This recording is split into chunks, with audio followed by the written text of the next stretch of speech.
¿Qué tal? Dios te bendiga. Voy a compartir contigo un mensaje muy importante que se llama El Buen Pastor. Y este mensaje está enfocado para que comprendamos la necesidad de ser guiados por Dios y que Él nos ha provisto el buen pastor, quien es Jesús. Y vamos a ir viendo algunas cosas muy importantes. Jesús clamó y dijo: el que cree en mí, no cree en mí, sino en el que me envió, y el que me ve, ve al que me envió. En otras palabras, el Señor dice: el que confiesa que cree en mí, realmente en quien está creyendo es en el Padre que me envió, porque el Padre y yo uno somos. Y es maravilloso cómo nuestra fe en Jesús automáticamente nos pone en comunión con el Padre. En este mensaje vamos a ver una gran disputa. Vamos a ver a Jesús como el buen pastor disputando las ovejas a los falsos y malos pastores. Así es que veremos en el escenario que nos presenta este pasaje una larga y encarnizada disputa. Digo que es encarnizada porque se requirió la sangre del Señor Jesucristo para poder ganar esta batalla. Pero también es importante ver que en este escenario nosotros, las personas, somos el objeto de la disputa. Jesús afirmó diciendo: yo soy el buen pastor. El buen pastor su vida da por las ovejas. Y es interesante que en esta afirmación Él se presenta a sí mismo como el buen pastor porque Él dio su vida por nosotros. Pero además nos describe a nosotros, los seres pensantes, como ovejas, que necesitamos la guía y la protección de el buen pastor. Jesús nos transmitió un mensaje vivo y muy alertante, usando una alegoría muy descriptiva y propia de su tiempo y de las costumbres muy usuales en la región de Israel, tomando figuras muy ilustrativas, a través de las cuales nos transmite su mensaje. Por lo cual, muchos detalles que están en este escenario tratan de llegar ahí, a lo más profundo de nuestro corazón, nuestro entendimiento. Sabes que esa oveja es tu alma y la mía, que necesita del pastor, el buen pastor que Dios nos proveyó para guiarnos. Vamos a empezar viendo en el Evangelio de San Juan, capítulo 10, del 1 al 5, estas declaraciones que en sí eran la alegoría que él usó. De cierto os digo, el que no entra por la puerta en el redil de las ovejas, sino que sube por otra parte, ese es ladrón y salteador. Mas el que entra por la puerta, el pastor de las ovejas es. A éste abre el portero, y las ovejas oyen su voz, y a sus ovejas llama por nombre y las saca. Y cuando ha sacado fuera todas las propias, va delante de ellas, y las ovejas le siguen, porque conocen su voz. Mas al extraño no seguirán, sino huirán de él, porque no conocen la voz de los extraños. Bien, por eso Jesús afirmó y aseveró: yo soy el buen pastor, porque el buen pastor su vida da por las ovejas. Y voy a mencionar algunas cualidades, características o calificaciones que un pastor debería tener para que sus ovejas le reconocieran como su pastor o como el buen pastor.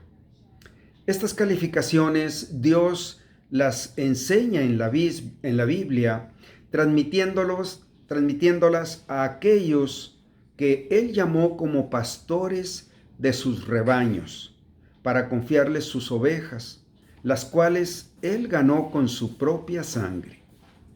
De estas características aprendieron también los hombres del campo para desarrollar su buen oficio de pastores. El buen pastor debería ser lo suficientemente valiente, fuerte y protector para proteger de las fieras del campo y dar confianza y seguridad a sus ovejas. También el buen pastor debería ir al frente de sus ovejas de tal manera que ellas lo vieran para seguirlo. Una más es que él debería ser sabio, paciente y cuidadoso para conocer personalmente a cada una de sus ovejas, de tal manera que tenía una relación personal con cada una de ellas. Debería saber y poder cuidar de la salud de ellas, proveyendo pastos, agua y atender sus enfermedades, para que sus ovejas fueran saludables y produjeran la lana y la leche, que es el fruto de la vida de una oveja saludable. Y una más es que debería saber buscar y encontrar a las ovejas descarriadas que se apartaban del rebaño. Y como una conclusión de todas estas características es que el buen pastor, en un sentido completo, debería dar su vida por sus ovejas. Ahora, en contraparte, las características de una oveja es que la naturaleza de una oveja es completamente dependiente del pastor para su sobrevivencia. Una característica más es que no sabe ni puede encontrar los pastos y el agua. Si el pastor no la guía, muere de hambre. Una tercera característica es que no sabe ni puede defenderse de los depredadores. Y una cuarta es que una oveja no tiene sentido de orientación. Se descarría y se pierde fácilmente y no sabe encontrar el camino de regreso al rebaño o a su casa, a su hogar. Es miope y depende del sentido del oído para oír la voz del pastor y estar segura y tranquila. Por eso él resaltó esta característica. Mis ovejas oyen mi voz y me siguen. Cuando las ovejas están saludables, ellas recompensan al pastor abundantemente con la leche y la lana. Es en este contexto de estos escenarios que el Señor dijo, yo soy el buen pastor, porque el buen pastor su vida da por las ovejas.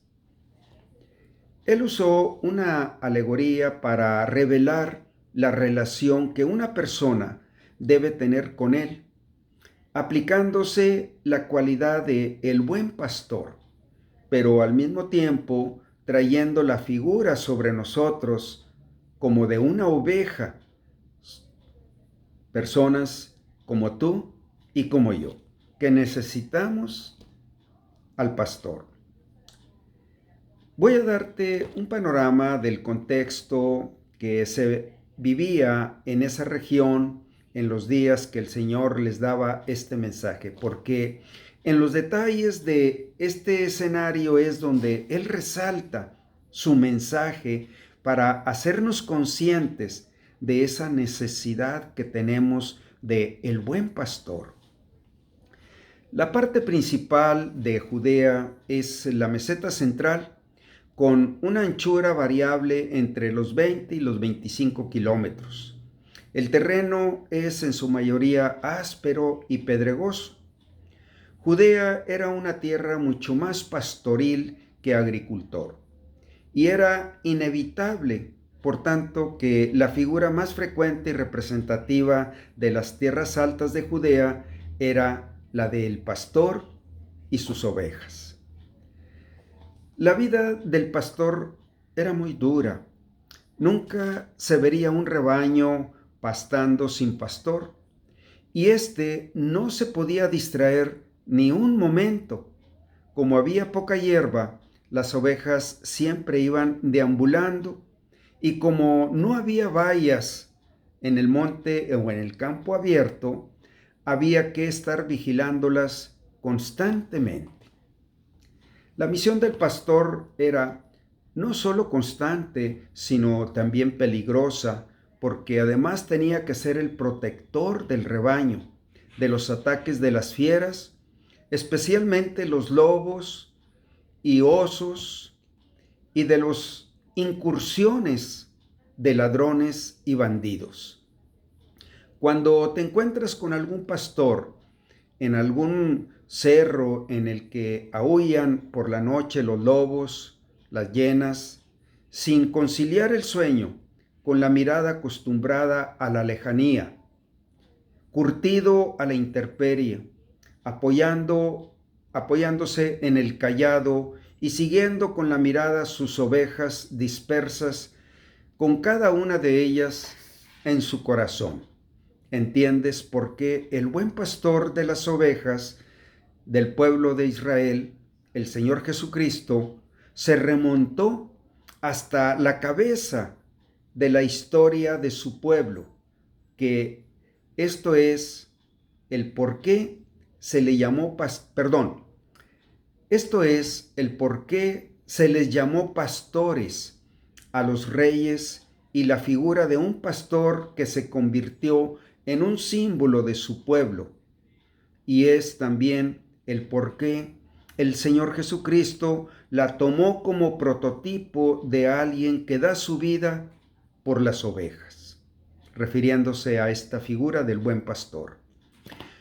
Constante vigilancia, intrépido, valiente, paciente, amoroso a su rebaño, eran las cualidades del pastor en el pueblo de Israel.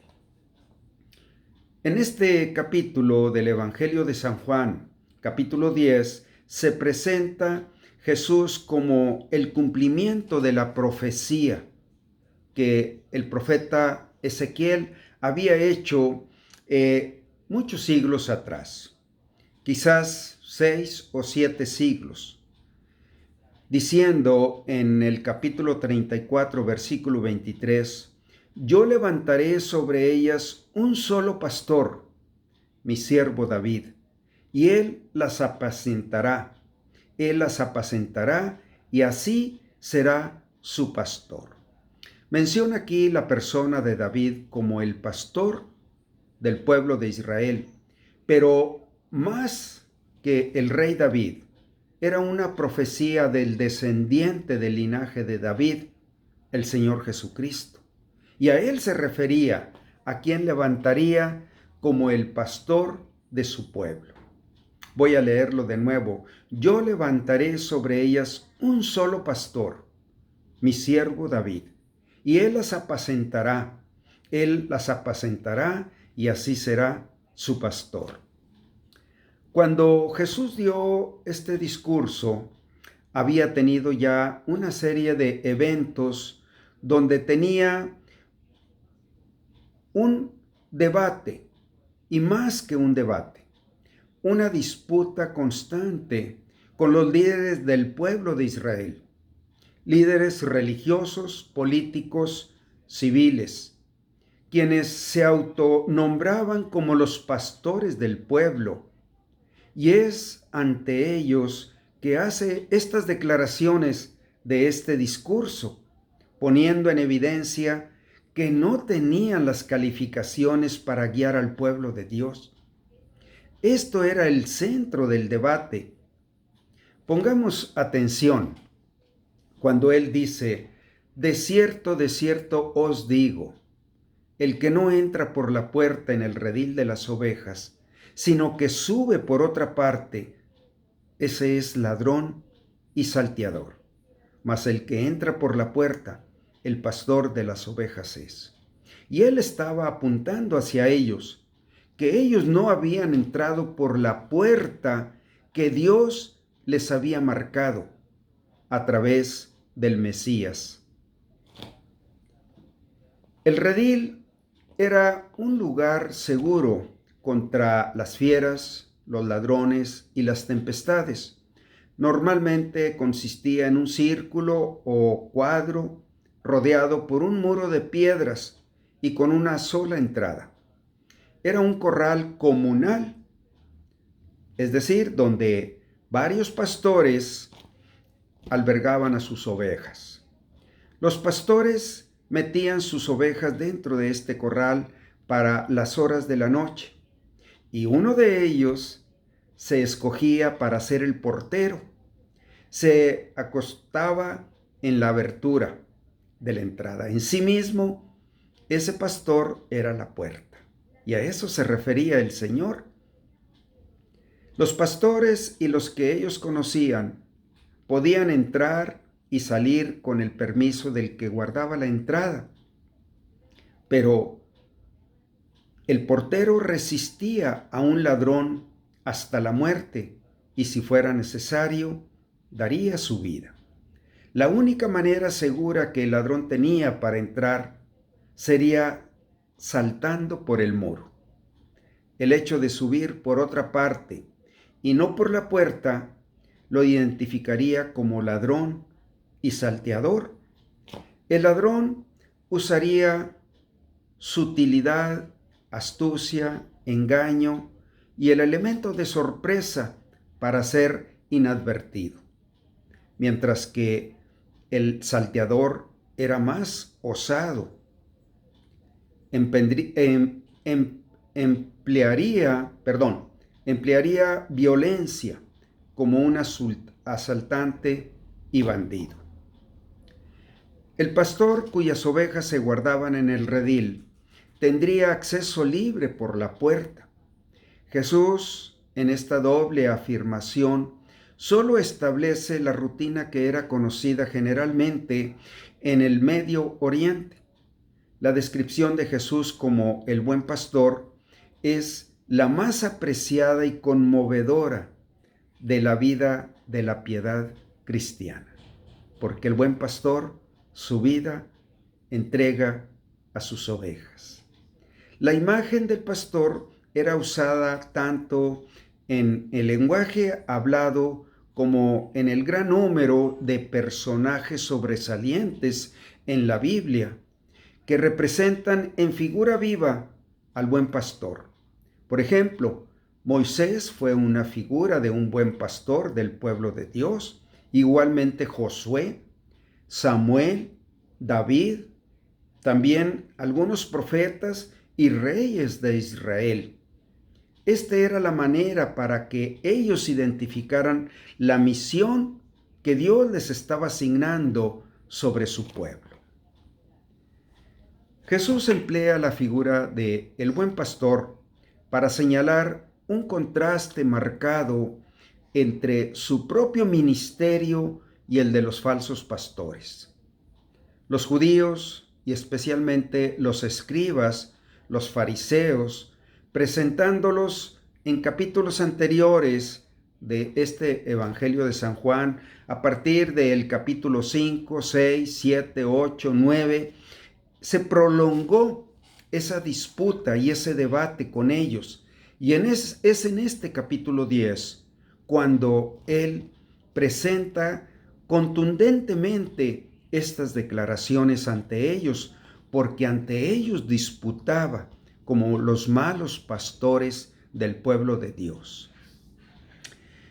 Jesús hace en este discurso una diferencia muy fuerte entre los falsos pastores y el buen pastor. Ellos no habían cumplido la obra que Dios les encomendó de ser guías espirituales que pastorearan a su pueblo con el espíritu de las Escrituras, pero también con el del ejemplo de un buen pastor. Este capítulo debe leerse con el trasfondo de varios pasajes en el Antiguo Testamento donde Dios se declara a sí mismo como el buen pastor y a su pueblo como su rebaño.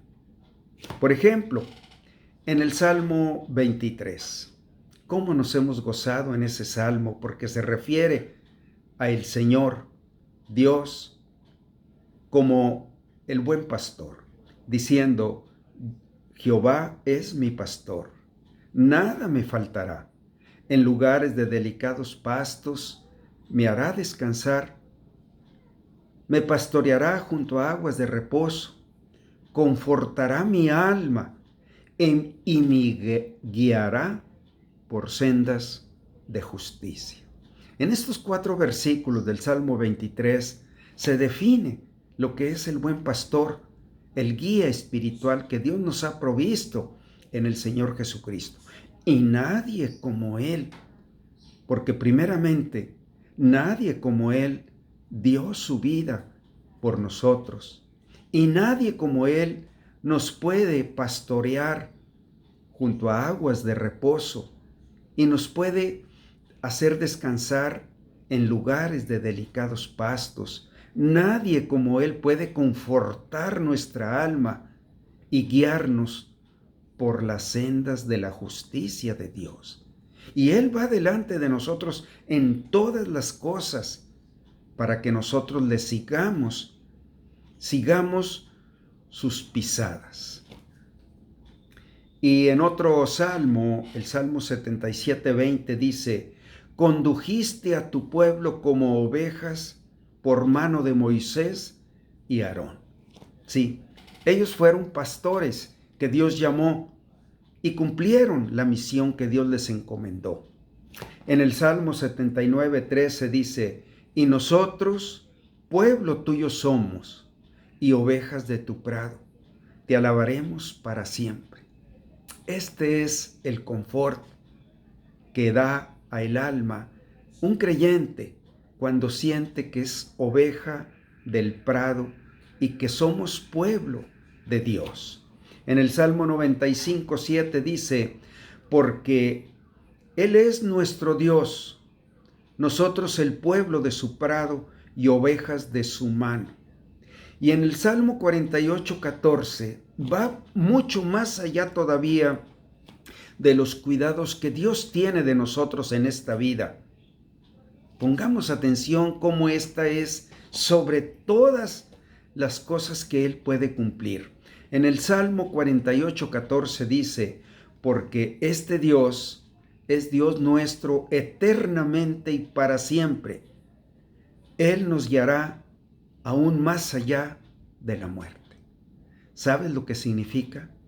Que Él nos estará llevando al hogar, a nuestro hogar, a la presencia del Padre. Y Él empieza a cumplir esta obra cuando nosotros tenemos a Jesús como el buen pastor. Cuando lo hemos recibido, cuando nuestra alma se identifica con Él y se entrega y se confía en Él. Por eso es tan importante que tú puedas recibir a Jesús como el buen pastor de tu corazón, de tu alma, entregándole enteramente y confiándote a Él para la guía en esta vida y que te llevará hasta la presencia de Dios. Tu alma es esa oveja por la cual Cristo dio su vida. En Isaías 53:6 dice: todos nosotros nos descarriamos como ovejas, cada cual se apartó por su camino, pero Dios cargó en Él, en Cristo, el pecado de todos nosotros. Y en Primera de Pedro 2:24 dice: quien llevó Él mismo nuestros pecados en su cuerpo sobre la cruz, para que nosotros, estando muertos para siempre al pecado, estemos vivos eternamente para Dios. Estas son las afirmaciones que Dios nos da y que descansan en la persona de Jesús, y que Dios solamente las puede cumplir a través de Él. Si tú le tienes a Él como el buen pastor de tu alma para que te guíe eternamente. Vamos a hacer una oración. Yo creo que tú quieres confirmar en tu corazón que Jesús sea el buen pastor de tu vida y que te pueda apartar de todos los malos pastores que hay en este mundo. Vamos a hacer esta oración. Oh Dios, en este momento, yo puedo verme a mí mismo como una oveja que necesita ser guiada por ti, que necesita ser protegida por ti, que necesita ser cuidada por ti. Y creo que solamente tú puedes ser el buen pastor, porque tú fuiste a la cruz para pagar todos mis pecados y que yo esté muerto a toda mi vida pasada para siempre, pero vivo para Dios. Quiero creer esto, que en Jesús descansa la seguridad de mi salvación y que en Jesús descansa la seguridad de una guía en este mundo, guiándome, confortándome, llevándome cuando tú vas delante de mí. Señor Jesucristo, yo creo que tú moriste en la cruz, pero creo que tú resucitaste al tercer día, porque yo he oído que tú has dicho muchas veces, he aquí, yo estoy a la puerta y llamo. Si alguno oye mi voz y abre la puerta, entraré a él y cenaré con él y él conmigo. He oído, Señor, esa declaración tuya y en este momento yo te pido que entres a mi corazón. Acepto el sacrificio que hiciste por mí en la cruz con tu sangre para limpiarme de toda la culpa de mis pecados pasados, mis pecados presentes y mis pecados futuros hasta que yo esté en la presencia del Padre. Creo que tú resucitaste al tercer día y que tú puedes tener mi vida segura en tus manos. Toma ese lugar en mi corazón, yo te lo entrego y te pido que seas para siempre el buen pastor y que me guíes aún más allá de la muerte a la presencia del Padre. Te lo pido en el nombre de Jesús. Amén.